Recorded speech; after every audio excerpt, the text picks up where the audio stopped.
Magandang umaga no, sa inyong lahat mga kabayan no, diyan sa saan man kayong bansa no. So mga kabayan no, ang ibig ko lang na iparating sa inyo na tayo po ay mag-online healing no, lalo na po sa mga taga ibang bansa no, nasa ibang bansa na hindi po wala pong kakayahan mo umuwi magpagamot ano.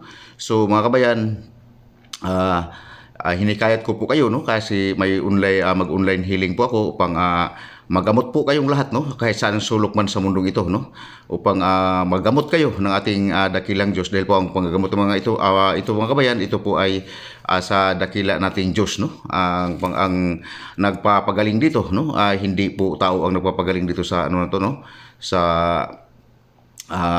kuha na ito no online healing no ito po yung masasabi ko sa inyo na ang nagpapagaling po dito ay ang ating dakilang Diyos Ama.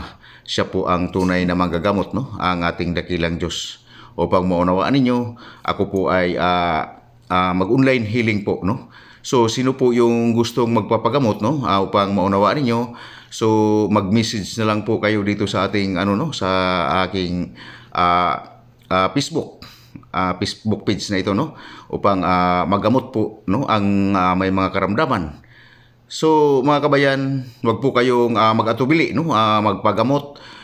May pira man kayo o wala, wag po kawadi po hadlang yan sa kagalingan ng isang tao no upang maunawaan ninyo no importante po magamot po ang may mga sakit no at magbalik loob po tayong lahat sa ating dakilang Diyos Ama na OFWs mga kabayan upang maunawaan nyo kasi po ang tunay na Diyos no at ang Panginoong Misas at Banal na Espiritu. So mga kabayan, ako po ay hinihikayat ko po kayo lahat no saan man kayo sulok dito sa Pilipinas, sa buong mundo no kahit saan bansa kayo po ay magagamutin po kayo no mapagaling po kayo, pagaling po kayo ng ating pagalingin po kayo natin dakilang Diyos pagmunawaan ninyo. So mga kabayan, ito po ang sinasabi ko sa inyo dahil po ay napakarami ng tao na may sakit ngayon no. So ayun po ang katotohanan dahil po ay sa panahon na no panahon na po na talaga pong nakakuha na po ito no nakatakda na po itong mga panahon na ito na ang mga tao po ay magkaroon po ng napakaraming mga anumang uri ng sakit dahil po ito sa ating sa pagkain, sa inumin no ang katotohanan po dito. So mga kabayan, wag po kayong mag-atubili kung ibig po niyo magpagamot, may pera man kayo o wala, magpagamot po kayo mga kabayan. Dito po ay nanggagamot po to, nanggagamot po dito mga kabayan ng online no upang maunawaan ninyo.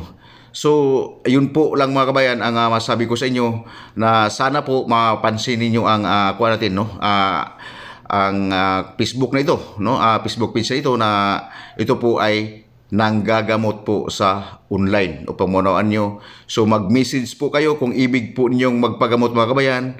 Papagalingin po kayo ng ating dakilang Diyos no. Kung anumang uri ng sakit ninyo, papagalingin po ng ating dakilang Diyos yan upang maunawaan nyo mga kabayan. So mga kabayan no, hanggang dito lang po no, magandang umaga no.